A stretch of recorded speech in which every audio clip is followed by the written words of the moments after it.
तो चुनावों से पहले जो पिक्चर बनती दिखाई दे रही है उस पर रडार पर कई चेहरे हैं, उत्तर से लेकर दक्षिण तक ये चेहरे हैं। जरा आपको मिलवा देते हैं किन पर किस मामले में, भ्रष्टाचार की किस मामले में कार्रवाई चल रही है। चलिए सबसे पहले आपको बताएं, देखिए आप देख पा रहे हैं यहाँ पर के कविता को। के कविता शराब घोटाले मामले में ही दक्षिण का सब कुछ संभालती थी, उनके ऊपर जांच चल रही है, ईडी जांच करी, आज ही उनकी रिमांड बढ़ाई गई है। दूसरी तस्वीर आप देख रहे हैं गुलाब सिंह यादव की, इन पर जबरन वसूली का आरोप है, इनकी जांच आईटी कर रही है जबरन वसूली मामले में। तीसरी तस्वीर आपको के कविता के रिश्तेदार की बताएं, क्योंकि उनके घर पर हैदराबाद पर आज दिन भर छापेमारी की कार्रवाई हुई है। दिन भर जो छापेमारी हुई है उसमें भी यही शराब घोटाले का ही पूरा एंगल है जो खंगाला जा रहा है। और चौथी तस्वीर आप देख रहे हैं महुआ मोइत्रा की, आपको याद होगा वो पूरा मामला पैसे लेकर संसद में सवाल पूछने का, जिसको लेकर वो घिरी और इस पर सीबीआई लगातार उनको रडार पर लिए हुए। तो ये तो वो चार चेहरे हैं। आगे भी आपको बताएं अरविंद केजरीवाल, जी हाँ अरविंद केजरीवाल जो शराब घोटाले में ईडी की कस्टडी में 6 दिन की कस्टडी में है, उनसे लगातार पूछताछ हो रही है। तमाम वो चेहरे हैं और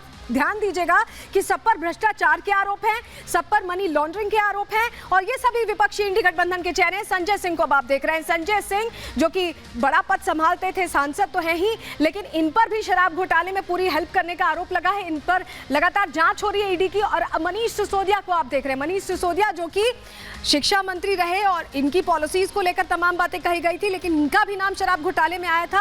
और अब आप देख रहे हैं हेमंत सोरेन को, जी हाँ हेमंत सोरेन जो कि झारखंड के मुख्यमंत्री थे, जिन्होंने अपना दारोमदार चंपाई सोरेन को दिया और वहां से निकले। जमीन घोटाले का इन पर भी आरोप था, इन पर ईडी की जांच चल रही है। ये वो तमाम चेहरे हैं जो 24 के चुनावों से पहले रडार पर हैं और सब पर भ्रष्टाचार के आरोप बने हुए हैं। लेकिन आपको वो तस्वीरें देखना बहुत जरूरी है जो आज की कहानी कहती है। पहले वो तस्वीर आपके सामने रख रहे हैं, देखिए 2 तस्वीरें आपके सामने रखने जा रहे हैं और ये 2 तस्वीरें आपको बताएंगी कि कैसे सियासी जो पूरा समीकरण है वो दिल्ली में अभी भी सलाखों के पीछे से साधने की कोशिश है। ये देखिए, ये जो आप तस्वीर देख रहे हैं 13 मार्च की प्रेस कॉन्फ्रेंस की तस्वीर है, यानी 10 दिन पहले की तस्वीर, जब अरविंद केजरीवाल जिस जगह पर बैठे हैं वो मुख्यमंत्री के तौर पर बैठे हैं और ये उनका तीसरा टर्म था जो वो सर्व कर रहे हैं लगातार दिल्ली की जनता को। और अब आप ये तस्वीर देखिए, सुनीता केजरीवाल उनकी अर्धांगिनी, उनकी पत्नी जो IRS ऑफिसर भी रह चुकी हैं, और वो कहाँ बैठी हैं आप जरा वो जगह देखिए।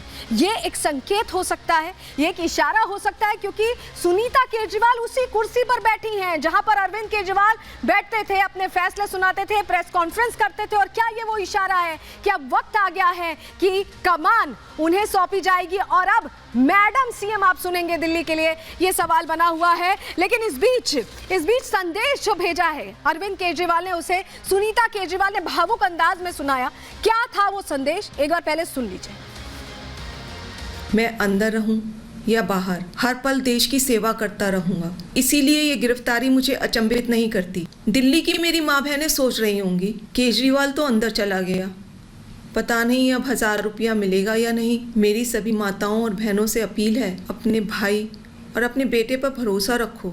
ऐसी सलाखें नहीं जो आपके भाई और आपके बेटे को ज़्यादा दिन अंदर रख सके। मैं जल्द बाहर आऊँगा और अपना वादा पूरा करूँगा। बस एक विनती है, एक बार मंदिर ज़रूर जाना और भगवान से मेरे लिए आशीर्वाद मांगना। करोड़ों लोगों की दुआएं मेरे साथ है, यही मेरी ताकत है।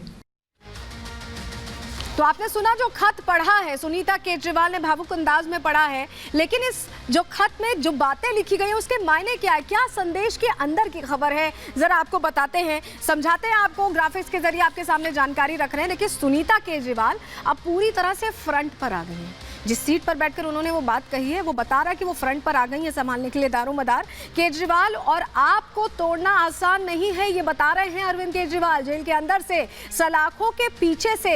ये उनकी एक्टिव होने की रणनीति है, जनता को मैसेज देने की रणनीति है, महिलाओं को साधने की कोशिश भी यहाँ बरकरार दिखी। आपने नोटिस किया होगा कि संदेश में कहा गया इमोशनल एंगल से भी लोगों को साधने का प्रयास दिखा, क्योंकि कहा गया कि हम आपके साथ हैं, हमारा जीवन देश को समर्पित है। महिलाओं के लिए जो अभी बजट के दौरान उन्होंने योजना 1000 रुपए की लॉन्च की थी उसका भी जिक्र यहाँ पर दिखाई दिया।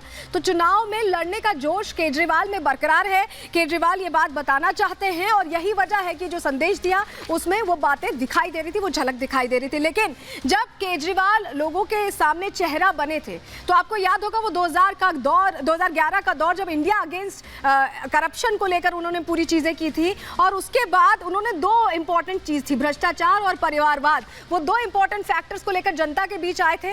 और अब यही 2 फैक्टर्स उनके ऊपर भारी पड़ रहे हैं उसमें वो फंसते दिखाई दे रहे हैं। क्योंकि देखिए 2011 में इंडिया अगेंस्ट करप्शन से उन्होंने लड़ाई शुरू की और भ्रष्टाचार के खिलाफ वो जाना पहचाना चेहरा बन गए, लोगों के बीच पॉपुलर हो गए, लोग पसंद करने लगे, विश्वास करने लगे लोग। शुरुआत में उन्होंने परिवारवाद का मुद्दा भी खूब उठाया, उसको उन्होंने लोगों के बीच कहा कि वो परिवारवाद के खिलाफ हैं। 2 अक्टूबर 2012 को उन्होंने राजनीति में आने का ऐलान किया। उन्होंने कहा था कि अगर किसी चीज को सही करना है तो उसमें जाकर सही करना होगा और यही वजह है कि राजनीति में उन्होंने कदम रखा, ऐसा उनकी तरफ से कहा गया था। 26 नवंबर 2012 को उन्होंने आम आदमी पार्टी का गठन कर लिया और 2013 में केजरीवाल पहली बार में ही दिल्ली के मुख्यमंत्री बन गए। लोगों का विश्वास उन्होंने जीत लिया था, पहली बार में ही मुख्यमंत्री बने और 2023 में आपको राष्ट्रीय पार्टी का दर्जा भी मिल गया। लेकिन 21 मार्च 2024 को भ्रष्टाचार के आरोप में गिरफ्तार कर लिए गए और अब पोजीशन बदल गई। आप देखिए केजरीवाल सलाखों के पीछे हैं और सुनीता केजरीवाल अब फोर फ्रंट पे हैं। केजरीवाल के जेल जाने से अब इस्तीफे की मांग उठने लगी है, सवाल उठने लगे हैं। सुनीता केजरीवाल को मुख्यमंत्री बनाने के भी संकेत मिल रहे हैं जिस कुर्सी पर बैठ के उन्होंने कही बात। लेकिन अब सवाल ये खड़ा हो रहा है कि क्या भ्रष्टाचार के बाद परिवारवाद केजरीवाल पर बैकफायर करेगा, क्योंकि ये उन्हीं के मुद्दे थे जिसको लेकर वो जनता का विश्वास जीत चुके थे। दूसरा सवाल ये है कि सुनीता को दिल्ली का सीएम बनाने के क्या साइड इफेक्ट्स हो सकते हैं, क्योंकि परिवारवाद तो यहाँ पर लागू हो गया जबकि वो परिवारवाद के खिलाफ हैं। तो जो मुद्दे उनका विश्वास जीतने में कहीं ना कहीं मदद करते नजर आए थे जनता के बीच, क्या वही मुद्दे अब उनके लिए आफ्टर इफेक्ट के तौर पर निगेटिव हो सकते हैं? ये वक्त बताएगा, ये सवाल खड़े हो रहे हैं। लेकिन जिन मुद्दों पर वो लड़े थे यानी परिवारवाद या भ्रष्टाचार की अगर बात करें तो इन दोनों मुद्दों को लेकर उन्हें फायदा भी खूब मिला। स्थिति क्या है आम आदमी पार्टी की, आपको बता देते हैं। फायदा कैसे मिला देखिए, आपको आंकड़े के जरिए समझ में आएगा। देखिए सबसे पहले समझिए आपके 12 साल में सियासत में कितना प्रभाव पड़ा है। देखिए लोकसभा सांसद इनके पास पंजाब से है कि विधायकों की संख्या बहुत है, दिल्ली में 62, पंजाब में 92, दोनों जगह सरकारें हैं, गोवा में 2, गुजरात में 5, कुल विधायक 161 है। राज्यसभा सांसद दिल्ली में 3, पंजाब में 5, यानी कुल 8। ये पूरी अभी स्थिति है आम आदमी पार्टी की और ये थर्ड ऐसी पार्टी है जिसकी एक से ज्यादा जगह सरकार बनी हुई है। तो आप समझिए कि बहुत उनको फायदा भी मिला। लेकिन अब क्या ये फायदा नुकसान में बदल जाएगा, क्योंकि जिस पर वो राजनीति करते थे उसी को लेकर उन पर सवाल खड़े होते दिखाई दे रहे हैं। फिलहाल चुनाव पास है और देखिए चुनाव पास होने के दौरान हम ये देख रहे हैं कि उत्तर से लेकर दक्षिण तक ताबड़तोड़ यहाँ पर रेड्स चल रही है, कार्रवाई चल रही है, जांच चल रही है और वार पलटवार तो चल ही रहा है। लेकिन इसका सियासी माइलेज दूसरी पार्टी को मिल रहा है, क्योंकि भ्रष्टाचार में जो लिप्त हैं उन पर तो सवाल खड़े हो रहे हैं। रिपोर्ट देखिए।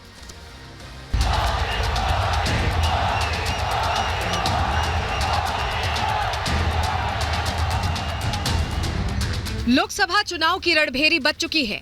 कुछ ही दिनों में देश में पहले चरण के लिए वोटिंग होनी है। बीजेपी और खुद पीएम मोदी ताबड़तोड़ रैलियां कर रहे हैं, लेकिन उत्तर से दक्षिण तक विपक्ष घोटाले के जाल में घिरा है। ऐसे में चुनाव प्रचार में जुटने के बजाय विपक्ष के नेता ईडी की गिरफ्त में हैं और कार्यकर्ता सड़कों पर। आम आदमी पार्टी सबसे बड़े संकट से गुजर रही है, क्योंकि शराब नीति घोटाले का फंदा पार्टी के मुखिया अरविंद केजरीवाल तक जा पहुंचा है। केजरीवाल 6 दिन के लिए ईडी के रिमांड पर हैं। चुनाव के समय अपने नेता की गिरफ्तारी से आप नेता गुस्से में हैं और ईडी के एक्शन को बीजेपी की कार्रवाई बता रहे हैं। केजरीवाल जी को झूठे केस में गिरफ्तार किया गया है, ये बिल्कुल साफ है। झूठे केस लगे हुए हैं, एक के बाद एक झूठे केसों के तहत विपक्ष के नेताओं को गिरफ्तार किया जा रहा है। भारतीय जनता पार्टी की सरकार अब सारे विपक्ष को निपटाने में, जेल में डालने में लग गई है। ये देश रशिया की राह पे है। पुतिन ने जिस तरीके से सारे विपक्ष को खत्म करके एक छत्र राज बनाया, अब हिंदुस्तान भी उस राह पे है। अरविंद केजरीवाल को तो पकड़ लोगे, लेकिन उनकी सोच को गिरफ्तार कैसे करोगे? पूरे देश में ये रोष फैल गया है कि बीजेपी जो है वो देश में डिक्टेटरशिप लाना चाहती है। ये नहीं चाहते। अगर दिल्ली में सरकार नहीं बनी तो दिल्ली में सरकार की चलने नहीं देनी, एलजी की चलेगी। अगर पंजाब में सरकार नहीं बनी तो गवर्नर तंग करेगा। सिर्फ केजरीवाल ही नहीं, जांच एजेंसियों के रडार पर लगभग पूरा इंडी गठबंधन नजर आ रहा है। लैंड फॉर जॉब स्कैम में लालू यादव और उनका बेटा तेज प्रताप पहले ही सवालों के घेरे में है। लैंड स्कैम डील में जेएमएम के नेता हेमंत सोरेन जेल की सलाखों में है। टीएमसी नेता महुआ मोइत्रा के आवास पर सीबीआई छापेमारी कर रही है, जबकि दिल्ली शराब घोटाले में फंसी तेलंगाना की बीआरएस नेता के कविता की 3 दिन की ईडी रिमांड बढ़ा दी गई है। हैदराबाद में के कविता के करीबियों के घर पर भी छापेमारी चल रही है। वहीं दिल्ली में आप विधायक गुलाब सिंह के घर रेड की जा रही है, जबकि कांग्रेस आईटी रिटर्न्स न भरने के बाद आयकर विभाग की कार्रवाई से परेशान दिख रही है। जिन जिन लोगों ने भ्रष्टाचार किया है, गरीबों के पैसे लूटे हैं, उनके खिलाफ तो कार्रवाई जरूर होगी। मोदी को चाहे जितना गाली देते रहे, करप्शन पर कठोर कार्रवाई जारी रहेगी।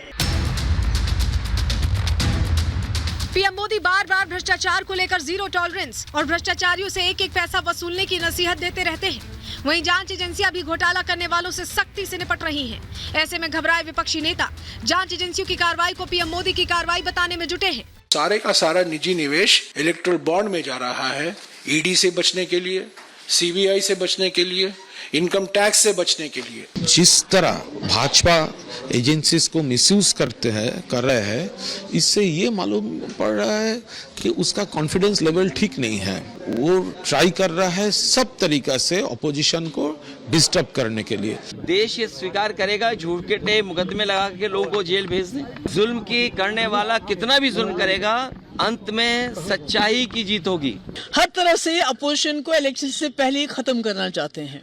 जो इलेक्शन कमिश्नर है, मुझे बहुत अफसोस के साथ कहना पड़ता है, वो इलेक्शन कमिश्नर नहीं है, वो बीजेपी की एक बी टीम बन चुका है।